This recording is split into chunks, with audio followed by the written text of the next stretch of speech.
Bueno, muchas gracias por la invitación. El libro tiene dos propósitos, diría yo. Uno es entender a Milei, entender en toda su complejidad, que es bastante. A Milei, digo, nosotros hemos conocido ya antes de este Milei político, muchos habíamos visto al Milei panelista, al Milei economista, que también era un Milei comparable de hoy, lo veo casi como un chico tierno, ¿no? Porque no decía las barbaridades que dice de la dictadura, los 30.000 desaparecidos, bueno.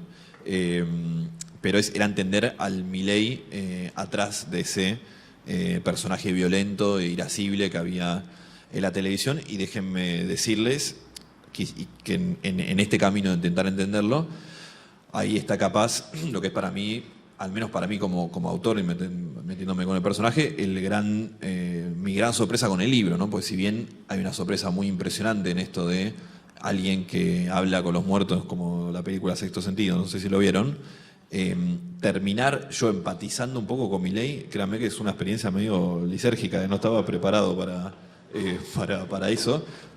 Y además me fue sucediendo casi sin darme cuenta, ¿no? Yo me juntaba con los compañeros del colegio de Milei que me contaban que le hacían bullying, que nunca tuvo un amigo, que nunca tuvo una pareja.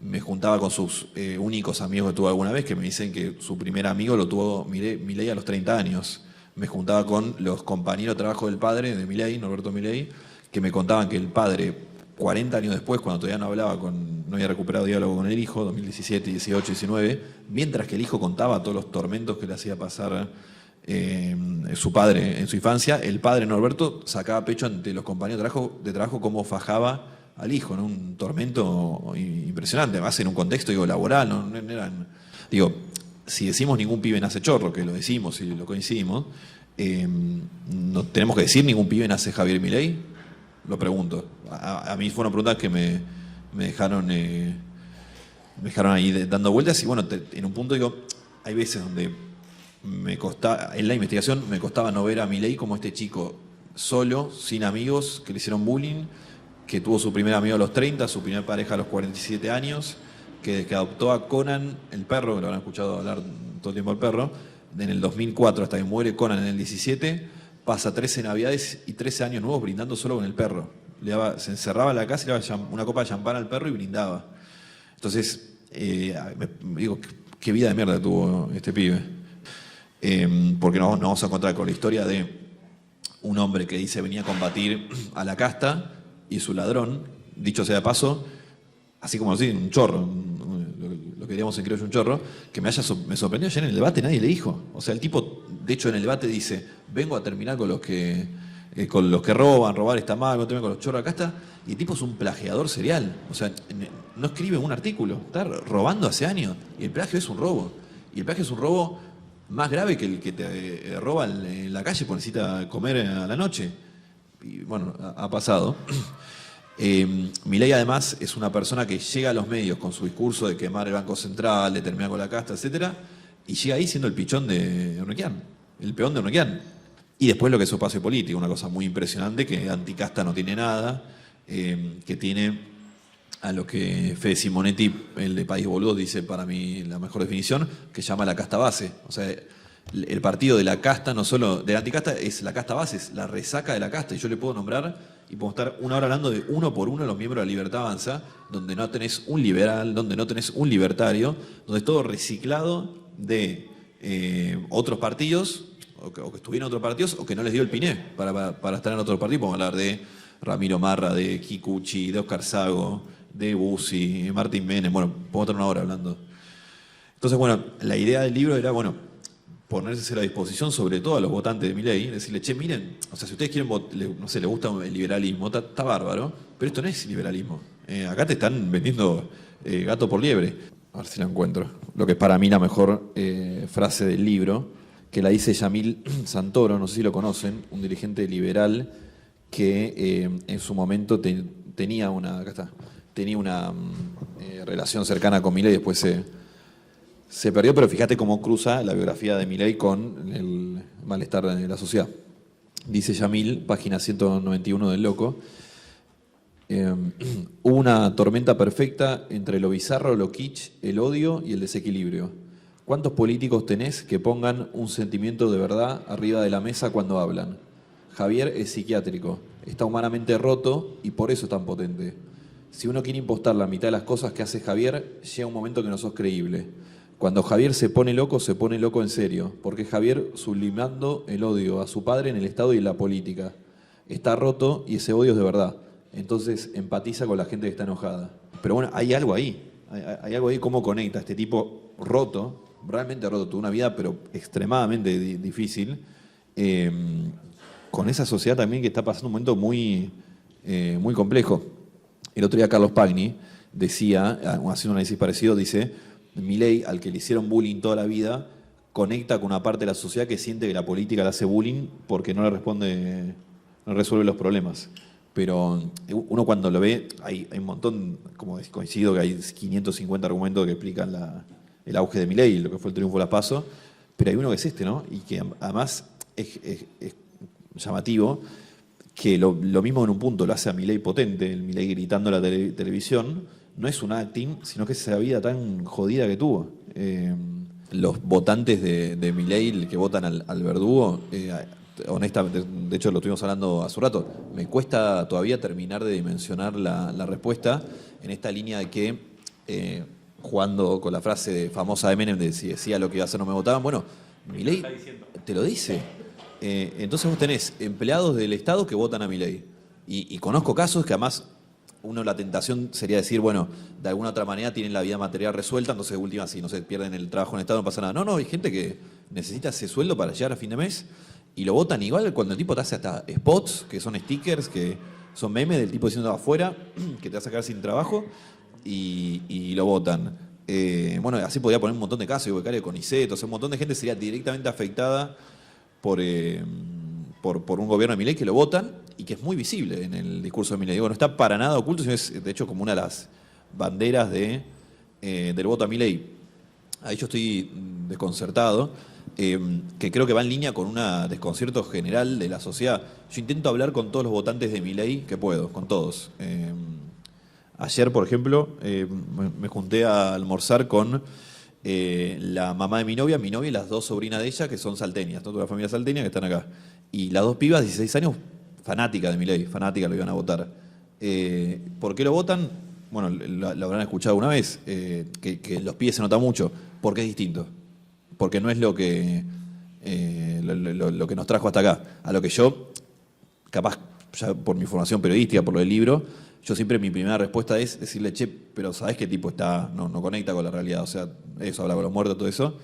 Y aunque no lo crean, pasó ayer, por ejemplo, pero pasó muchas veces más, ¿qué me importa si está loco? Los que están ahora no están locos, no hablan con el perro muerto. Y mira cómo nos va. Los que estaban antes tampoco, y mira cómo nos va.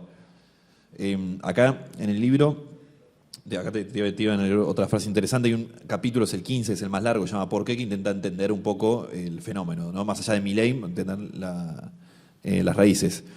Iñaki Gutiérrez, no sé si lo conocen, es quien le maneja, es uno de las estrellas jóvenes de La Libertad Avanza, es quien le maneja la cuenta de Milei, de quien le crea, de hecho, la cuenta de Milei en TikTok, se la maneja, la de Instagram, es uno de los influencers conocidos, y hay una frase que él dice, le digo, ¿por qué pasó Milei? Y me dice, pasó que todos mis amigos se quisieron ir a vivir a otro país. Algunos se fueron, visto del lado de la juventud. Pero bueno, ¿por qué votan a su verdugo? Te digo, lo tengo en desarrollo, o sea, me gustaría tener una respuesta concisa, pero no la tengo.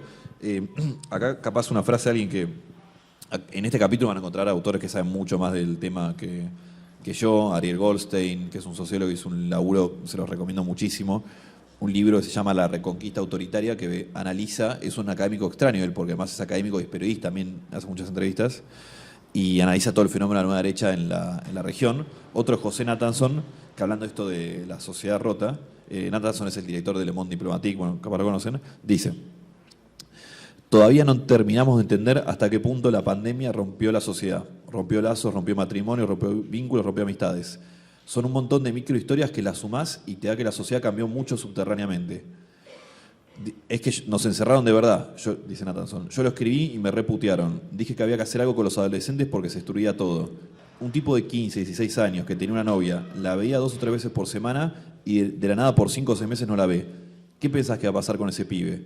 Te va a odiar. Y Milei es la expresión de eso, de sociedades que están muy rotas. O sea, es impresionante como de Yamil Santoro a José Nathanson, o sea, cruzamos toda la grieta en el medio y ambos te insisten en este punto de cómo están las sociedades rotas. Sí, me gustaría tener una respuesta. Coincido en el análisis. Evidentemente, digo, Milei logra, a ver, para entender si quieren las razones o sumar algunas ideas. Milei, si bien hay voto bronca en el voto a Milei, digo, todos los que votamos el 13 de agosto, desde Massa, Grabois, Larreta, Burrich o Milagro Solano, todos tenemos bronca, porque el mes pasado hubo 15 puntos de aumento en la comida y en la bebida, es solo un mes, o sea, es imposible no tener bronca en el país. ¿Por qué Milei saca 30% y por otros candidatos no? Yo creo, y acá está el debate, pues es un punto doloroso si se quiere, que Milei logra capitalizar y vender mejor la esperanza que todo político tiene que vender. Y es impresionante, porque la esperanza de él es la dolarización. Y en esto de intentar entender a los votantes, me ha pasado a hablar que me dicen, le voy a votar a Milei porque quiero ganar en dólares. No sé, la habrán escuchado, pero esto es real, o sea, es un diálogo que he tenido. Y vos decís, pero vas a ganar $3. No se va a ganar en dólares. Bueno, no sé, podría ser, no sé si me estoy yendo mucho, pero hay algo ahí con que él, en este contexto tan complejo, tira estos eslóganes fáciles, soluciones mágicas, que en un momento de tanta inestabilidad, este líder inestable genera algún tipo de esperanza. Yo creo que no la vamos a poner de sombrero el país con Milei, ¿no? Pero hay algo ahí que logra conectar, ¿sí? La Libertad Avanza del 13 de agosto a hoy, que pasó un montón pero tampoco pasó tanto, está en plena transformación. Esto capaz que de afuera no se ve demasiado, pero créame que adentro es de la noche y la mañana, porque salvo Javier y Karina Milei, que están convencidos con esto que Dios los eligió, entonces que Dios les dijo que iba a ser presidente en el 23, por lo tanto nunca dudaron del resultado de las elecciones, lo que por un lado es muy preocupante por su costado mesiánico, significaba que salvo ellos, el resto del espacio, y ellos los sentás acá, le pones un micrófono, no te lo van a admitir nunca, pero yo lo he hablado cientos de veces con ellos sin grabador y se los noto en la cara, no estaban preparándose para asumir el gobierno en agosto en 4 meses. Lo van a negar y lo van a mentir, y de hecho muchos de ellos preferían no ganar. Yo ahí les doy esta variable para que la vean si eventualmente sucede esto que nadie quiere, que es que Milei gane. Fíjese cuánto los actuales legisladores de la Libertad Avanza hacen el salto al gobierno nacional. Si el número es reducido, hay uno que yo creo que no tiene chance, que es Ramiro Marra, que está muy expuesto como para quedarse de legislador porteño. Bueno, fíjense el resto, ahí van a tener el termómetro de cuánta fe le tienen realmente a un gobierno de Milei. Esos son los que no querían, quizás, que gane Milei, no porque no quieren que gane, porque no quieren no se sentían preparados para gobernar. De hecho, hasta el 13 de agosto, vos reunías a toda la Libertad Avanza acá y te sobraba lugar. Eran 40, 50 personas. Entonces, eso está en plena transformación porque estamos viendo cómo el círculo rojo, el establishment, los factores tradicionales de poder, sindicalistas que conocemos mucho, se le están empezando a arrimar a Milei porque olfatean que va por ahí el poder y eso está produciendo una transición en la Libertad Avanza. Algunas cosas las estamos viendo. Por ejemplo, Milei, la barbaridad que dijo de la dictadura el otro día en el debate, nunca la había dicho. Jamás. De hecho, Rafael Bielsa da una nota con 7K, creo que fue la semana pasada, Bielsa, canciller de Néstor Kirchner, que fue el director de Aeropuerto 2000 durante 10-12 años, donde Milei trabajaba. La nota cuenta que él desayunaba todos los días con Milei durante 10 años, por lo menos una hora, y hablaban de todo.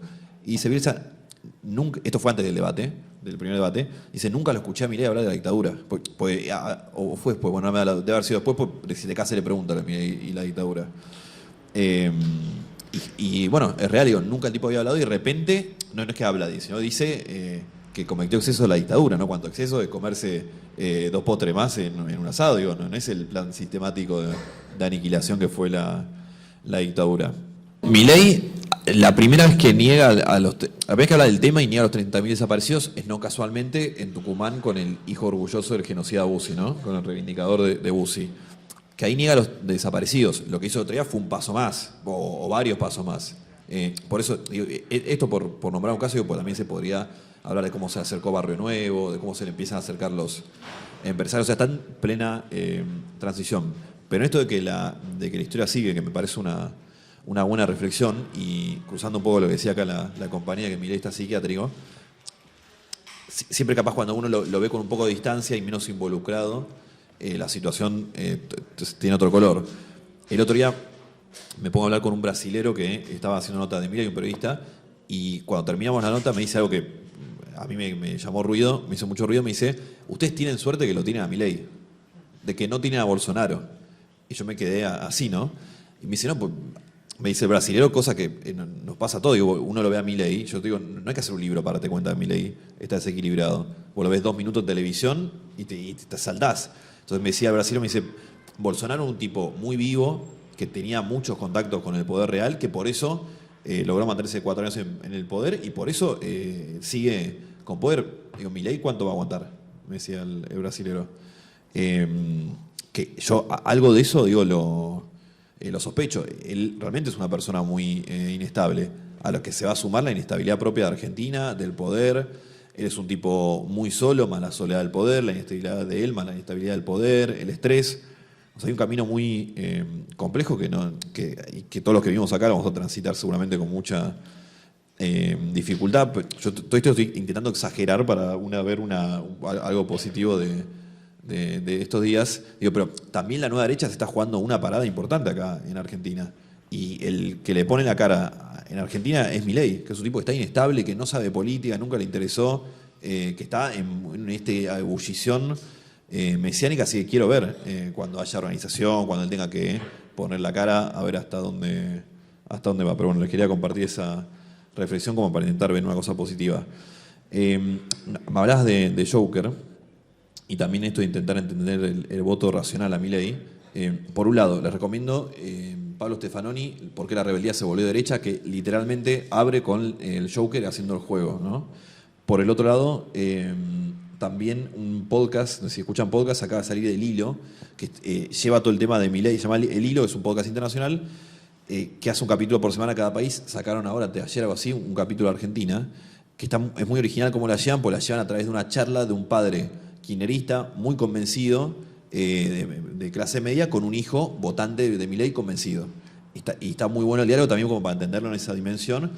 Y el hijo, lo que decían, esto que el voto en un punto de oración, decía, pero papá, estamos cada año peor, necesitamos probar con algo nuevo. Siempre está esa idea de Milei como el voto nuevo. El otro día en el gobierno me mostraban una encuesta, para que quizás tengamos un número de lo que es el voto Joker o no, que les daba que el 15% de los que votaron a Milei en agosto, o sea, no los que teorizan sobre votar a Milei, sino los que ya lo hicieron, lo votan pensando que no va a ser un buen presidente, o la barra era, no va a ser un buen presidente, barra no tiene la estabilidad emocional necesaria para ser presidente. O sea, evidentemente hay gente que quiere ver el mundo arder, ¿no? Como dice ahí en Joker. Ese es el número, ponele. O sea, 10, 15, 20, está allí, sí, ya fue todo. Ahora, y ya con esto cierro, digo, del otro lado, supongamos que este número sea así, 15% de los que lo votaron es el resentido, el bulineado, el que tuvo una vida muy jodida y que quiere ver que arder todo. Nos queda el otro 85%. El otro día hablaba con un amigo, votante de Milei también, y yo le decía, esto no estaba preparado, y me decía, pero ¿está loco él o está loco el que te aumenta la inflación 15 puntos la comida al mes? Que son todas preguntas todas terribles, pero en esto yo que intento hacerlo en el libro, de intentar entender al votante de Milei, hay un votante facho en Milei, hay un componente facho de La Libertad Avanza, está clarísimo, hay un votante nazi, hay un componente nazi, hay un votante Joker y un componente Joker de La Libertad Avanza, pero también hay un votante que no es ni facho, ni loco, ni es boludo. A ese capaz se lo puede hablar y se lo puede intentar razonar diciéndole, che, no vas a cobrar $2.000, vas a cobrar 2. Tu vida no va a ser mejor con Milei, va a ser peor. Pero bueno, ahí está capaz el desafío, ¿no? Yo creo que el gran componente de Milei es ese, es que logra presentarse como lo nuevo cuando no lo es y que logra vender esperanza a pesar de que esa esperanza, la esperanza, no sé, de la ruleta rusa, del casino, no sé. Y intentar desarmar capaz eso. No es nuevo, tiene trabajo con políticos de hace mucho tiempo, era el pichón de Ornequian, ahora se alió con Barrio Nuevo. Digo, ¿dónde está lo nuevo? Tiene a fascistas en la lista y la esperanza que tiene él no va a funcionar. Milei es un exponente de la nueva derecha. Entonces, supone un desafío a la hora de abordarlo. A la hora de abordar los votantes, digo, el pibe que contás que lo votó, debe ser un buen pibe, no debe ser un facho, debe ser un laburante. Si aumenta el alquiler, si aumenta el subte, si aumenta la comida, le debe joder.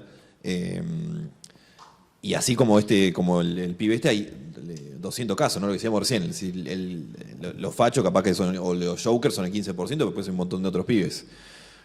Esto lo que nos marca es que la nueva derecha tiene, al menos como lo entiendo yo, ¿no? Me puedo equivocar, obvio, tiene diferencias sustanciales con la derecha tradicional, la derecha oligárquica, la derecha financiera, etc.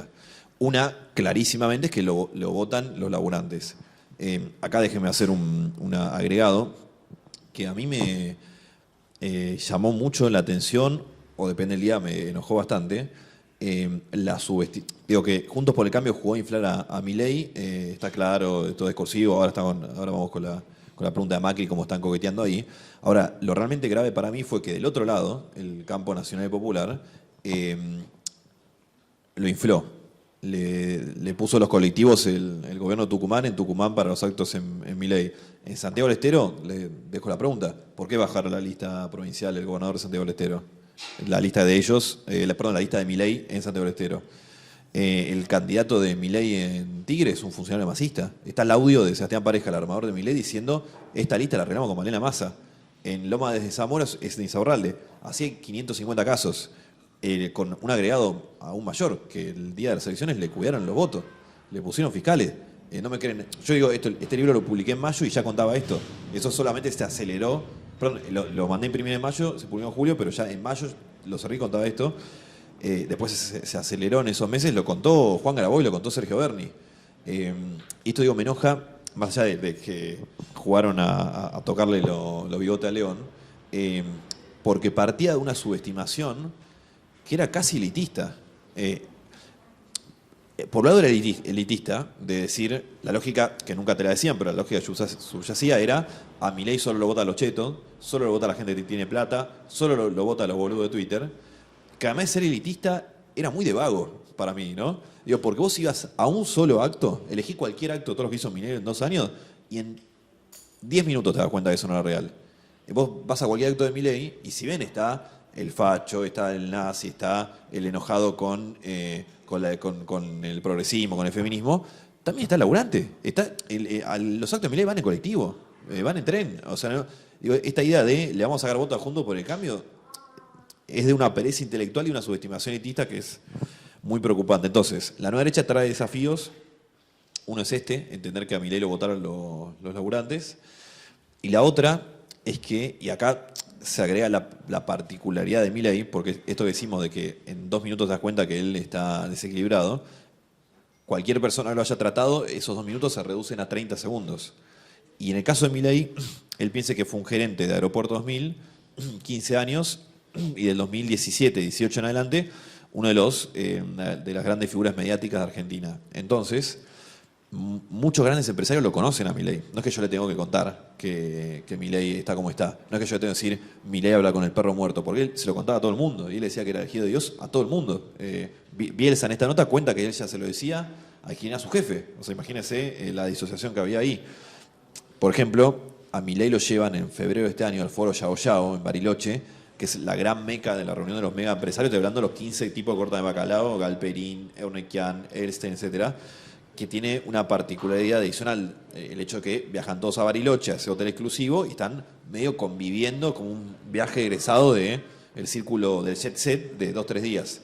Y Milei fue un desastre. De hecho, todos los grandes empresarios ya tenían dudas con Milei, le decidieron correrse la campaña, porque lo que te decían era, claro, es el mismo Milei que ves en la tele. Porque ese es Milei. El Milei que grita a la tele, que hoy decía hay que sacarlo a plazo fijo porque el peso es una basura, los políticos basura. Ese es Milei. Entonces, claro, lo llevaron esperando que el tipo diera un mega plan de que hacer una Argentina y estaba, no sé, peleándose a los gritos. Bueno, a lo que voy, esto ahora empieza a cambiar claramente, pero hasta el 13 de agosto, o sea, hasta que él sacó el 30%, por lo tanto, no fue condicionante de su voto, del total de sus votos esto. Salvo el caso de Eurnequian, que lo podemos hablar, ¿no? Como Eurnequian lo pone los medios, lo pone la política y lo ayuda ya político, que además, que ahí Eurnequian no lo hace tanto por un interés de clase, sino que lo hace en juegos con sus propios intereses, pero que hoy está diciendo que creó un Frankenstein, que hoy se está peleando porque le quiere sacar esa mega licitación de los DNI. Digo, no es que Ornequian dijo, voy a meter a Milei de presidente para que me responda. Quería un diputado que le responda y de repente se le armó este monstruo que no va a venir. Entonces, la campaña de Milei no contó con el apoyo de los grandes empresarios. Y yo te lo digo, pues estuve ahí, lo vi, los seguí, los hablé con ellos. No tenían la plata para viajar. Milei a Salta no viajó, sacó el 50%. Y a los lugares que viajó, por ejemplo, Neuquén, le tenían que pagar, y no es que lo iba a quedar con un pobre pibe, digo, pero la realidad, le tenían que pagar el alojamiento y la comida y el transporte, pues él era una campaña muy austera, que no tuvo grandes bancas. De hecho, por ejemplo, en cuanto a poner el número de internet, que eso, Facebook, que también incluye Instagram, tiene esta particularidad que vos podés entrar a la página y lo ves que Massa fueron 120 millones de pesos, Patricia Bullrich 160 millones de pesos y Milei 3. Ahí está, uno ve los aportes de campaña, hay un montón por abajo, pero uno ve los aportes blanqueados y Milei es así comparado a los grandes, a los otros partidos. Eso está cambiando porque claramente los que olfatean que llega al poder van a acercarse, lógico, pero yo digo, para entender el fenómeno, su complejidad, o sea, estuvo corrido de los grandes factores de poder. Siempre, insisto, sacando el caso de Ornequian, que es un caso particular, y lo hizo no pensando en una gran idea de círculo rojo, sino en su pelea con Macri, en su idea de instalar a alguien que corra la discusión a la derecha, etc. Pero bueno, es parte del fenómeno de la nueva derecha. Yo creo que el primer paso para intentar dialogar con el votante de Milei es entenderlo su complejidad. Bueno, su complejidad es esta, que ahora obviamente está cambiando, pero para es una idea. No quiero revelar fuentes, pero uno de los grandes empresarios de Argentina, que hoy no vive en el país, que el día que ganó Milei tuiteó a favor de Milei, al día siguiente está haciendo una reunión con grandes empresarios como él, preocupadísimo por el triunfo de Milei. O sea, es real la preocupación que tienen los empresarios. Esto que contamos del FMI, en esto que el espacio está muy carente de sustento. El 14 de agosto el FMI llama a Milei y Milei la manda a hablar con la hermana al FMI. Esto es real. O sea, de quien Argentina nos tiene atado, la manda a hablar con la hermana que hace 2 años y medio literalmente vendía, o sea, con todo respeto por ella, no quiero bajar el precio, pero vendía tortas por Instagram, tiraba las cartas del tarot y hablaba con animales muertos vía esa cosa medium que tenía. Nunca había pasado ni cerca de ningún tipo de organización, nunca había militado, nunca le interesó la política. Y el lunes después de la PASO fue la que habló con el FMI en nombre de los 46 millones de argentinos.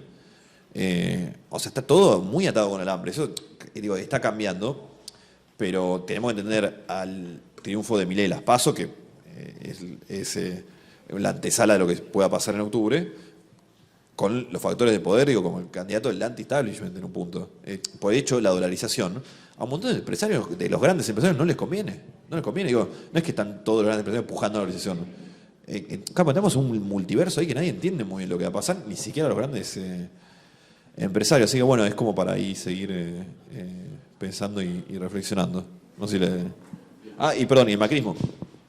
Bueno, ahí Macri no es ningún inocente, no es que está confundido, él sabe muy bien a lo que está jugando. Él, en esto de subestimar a Milei, acá me incluyo, todos hemos subestimado también a Macri. Macri es un animal político, chocó el país hace 4 años y hoy está viendo qué pieza mueve para volver a tener una tajada del poder. O sea, en un punto volver afuera, si este tipo es un hábil jugador de cartas. Bueno, hablando con algunos popes de Juntos por el Cambio, te dicen, Mauricio está convencido que puede poner más gente en un eventual gobierno de Milei que en uno de Patricia. Que si así fuera, tiene razón. Porque como les decía, la Libertad Avanza eran 50 personas.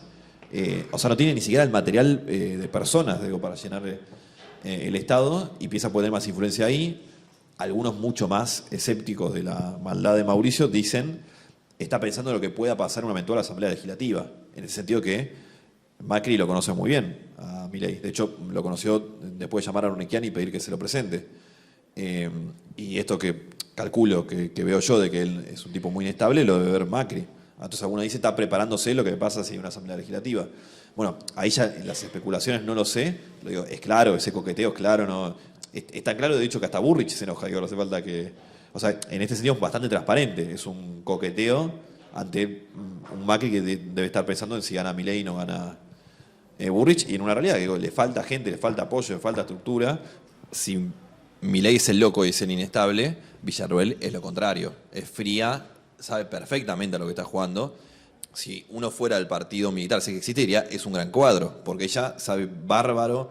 Fíjense lo estudiada que tiene la arquitectura discursiva y política, que ella nunca dice aguante Videla, nunca dice aguante la dictadura, pero hace todo un simbolismo muy inteligente, muy estudiado. De hecho, adentro del mundo militar hay una gran interna, están todos muy enojados con ella, o una parte, ahora claramente debe estar cambiando, porque ella hasta el 2006 que funda CELTIB, era una pichona de Pando, que a diferencia de lo que es el TIB, que defiende, como dicen ellos, a las víctimas del terrorismo, víctimas civiles de atentados de organizaciones armadas, de 2006 para atrás, ella era la línea Pando que defendían a genocidas o defendían a militares condenados. El giro, uno lo ve de afuera y dice, es todo lo mismo. Bueno, no, hay una gran diferencia, y ella, mucho más que el resto, entendió el espíritu de los tiempos, porque claramente a una víctima, a alguien que, no sé, la madre murió cuando iba a comprar una Coca-Cola, ¿qué le vas a decir? Es imposible decir nada. Cuando todos sabemos que ella trafica a esas víctimas para hacer la reivindicación de la dictadura. Fíjense que tan inteligente es que el único capital político real que tiene Villarruel es esto. O sea, ella está ahí por este tipo de discurso. Entonces, bueno, lo tiene claramente mucho más estudiado. Ahora, en esta línea, en la casta base, Villarruel es un ejemplo más. Ella no es la gran patrona del mundo militar, no es que viene una familia con demasiadas tirpes, se llevó algo un poco explorado. En la familia Villarruel, me río todo lo que hablamos alrededor de la Libertad Avanza, viste, está en la fina línea de reírte o ponerte a llorar. Pero Villarruel en la familia era la progre. Fuera de joda, porque se divorció.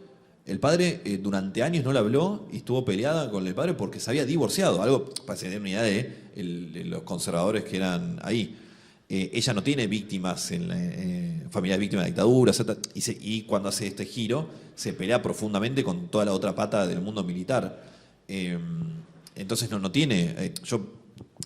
si bien no tiene grandes contactos, también el mundo militar carece de una buena representante. Entonces yo en noticias, por ejemplo, conté que Patti le puso guita a la campaña. Un genocida tremendo. El ministro de Justicia de Menem que hizo el indulto, ¿cómo se llama? Granillo Campo era. Granillo Campo le puso guita a la campaña. O sea, hay ahí un avance. Yo tendería a pensar que el partido militar no es el de Brasil. Además que todos los que están hoy en funciones son toda gente nacida en democracia, digo, todo el 100% de Fuerzas Armadas. Y pienso, es un pensamiento que tengo, que el debate no es tanto sobre el pasado, si bien aparece así, sino que me parece a mí que va más en la línea de hasta dónde se puede usar la violencia desde el Estado. En el caso que nosotros seamos gobierno, ¿no? Entonces ya no es un debate revisionista del pasado, sino es, a ver, si hay una marcha de gente que necesita que le suban el sueldo porque no puede llegar a fin de mes, yo legítimamente le puedo mandar a la cana, cagar a tiro a todos, y está todo bien porque estamos todos reivindicando la violencia política. O sea, a mí me parece más en esa línea, si bien aparece, y está bien que lo discutamos, porque es impresionante. Yo le contaba el ejemplo que hace pocos días me cayó la ficha y dije, esto es impresionante cuando uno lo ve así. Macri, gobierno de derecha, echa a Lo Pérfido, que estaba en Cultura, o algo así, en el 2016-2017, porque Lo Pérfido relativiza o empieza a discutir la cifra. Entonces, tenemos que hace 7 años un gobierno de derecha echó a un tipo, y en público lo dijo, esto no va, y ahora tenemos al candidato más votado que lo reivindica en televisión. O sea, también ahí tenemos algún tipo de giro, ¿no? Se está corriendo un poco la discusión. Igual, insisto, no creo que lo voten todo por facho, por ese discurso a Milei, y creo que hay un debate más por el presente, que usan el pasado para pelear el presente. Tiendo a pensar que, no soy un especialista, pero tiendo a pensar que el voto siempre es emocional.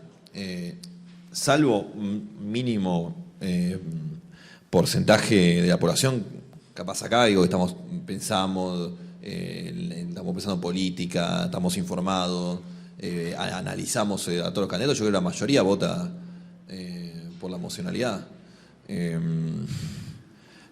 Y ahí está el tema, porque Milei logra transmitir, o sea, insisto, para mí el voto a Milei, mirá, en esta línea, la Facultad de Psicología de la UBA hizo un muy buen laburo, lo pueden ver, está dando vuelta de internet, del componente emocional del voto a Milei. La bronca estaba en cuarto lugar, el primero la esperanza. O sea, ahí está el dilema. Yo no quiero cerrar la charla tirando tanta pálida. Pero bueno, hay que ver cómo se desarticula. O sea, demostrar que esa esperanza no es tal. Pero bueno, puede ser también esa línea. Pienso que el votante de Juntos por el Cambio, la primera moción o que gran ordenador de Juntos por el Cambio es ser antiquinerista. O sea, que ese fue el caldo de cultivo de Juntos por el Cambio.